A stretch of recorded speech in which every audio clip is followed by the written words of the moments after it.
This week on Faces of Africa. What I believe, everyone can do politics as long as you love it. Comedy is a science.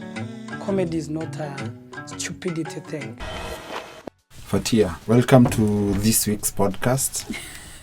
Today I'm the one doing the hosting. Exciting, huh? Yeah, it is. Feels good to be on the other side. Same here. Really, I think it's just nice now to be the one to be telling you what's been happening on my side. Just going straight to it, how did you find Rwanda? So the story that I went to do was basically a unique story, if I could call it. So there's a comedian, one of the biggest comedians in Rwanda. He's called Samson. He was vying for a parliamentary seat. A deputy youth member of parliament. The thing is, this story is unique because you rarely find a comedian or somebody who's in the laugh industry, if I may call it, trying to get into politics. Mm-hmm. And so I just wanted to find out what inspired him to want to be in that position. What were his aspirations? Was he hopeful? Did he think people are going to vote for him? That's what you're going to see in the documentary, actually. And this brings me to the question. Was also the story pegged on the fact that we've seen these recent developments on the continent where we've had a 44-year-old president in Senegal, had some Gen Z unrest across the continent from Kenya to Nigeria to Ghana. Was the story relevant to the times? Definitely. Actually, as much as he's a comedian, he's a Gen Z himself. He's 26-year-old. Nice. So again, he's breaking the barrier, just like you've talked about the president of Senegal and the quote-unquote revolution that we've seen even in Kenya and in Nigeria. But for him, it's from a positive aspect in terms of trying to get into a position to do things a bit more differently. Seeing a 26-year-old guy trying to get into a parliamentary position with all the ideas he had was so phenomenal. So it tells you that the Gen Zs around the world are doing something good. Are you Gen Z, by the way? No. I'm Gen Z. We all Gen Z in spirit. In spirit. Right? So, that's interesting. And just being the devil's advocate here, do you think from maybe your youth days or what you've seen your peers or your young brothers and sisters take up responsibility or act, do you think they're ready for leadership? Interesting. First, I'm still in my youthful days. Hello. Just letting you know. Okay, noted. But are they ready for leadership? To be honest, I think so. I mean, sometimes leadership takes a bit more of maturity, but it doesn't mean that you have to be of a certain age and necessarily experience, because I think the Gen Zs have very interesting dreams that they believe anything is possible. And that's the thing about this documentary. Samson, who is the comedian we're featuring, right from the campaign to his manifesto that he was telling us about, you can see that he has this goal and he has this dream that he's so sure he's going to get it. And I think that's the beauty of telling this particular story that's featuring Gen Zs, is the fact that, you know what, anything is possible. So in terms of being ready for leadership, I think they are.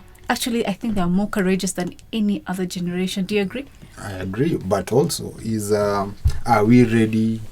Are we ready for the ideas or the vision that the young guys have? Are we as a continent? Are we as a population ready for this breath of fresh air? You know how in African tradition we really believe what older men and women are wiser. So at the end of the day, what they say goes. But even foolish people grow older. Oh, that is interesting. They grow older. But like I said, I don't think the African tradition sees it that way. Don't you agree? Yeah, okay. I know. I've heard even proverbs that we have one in Swahili that says an old man seated down can see far than a young man or a boy standing up.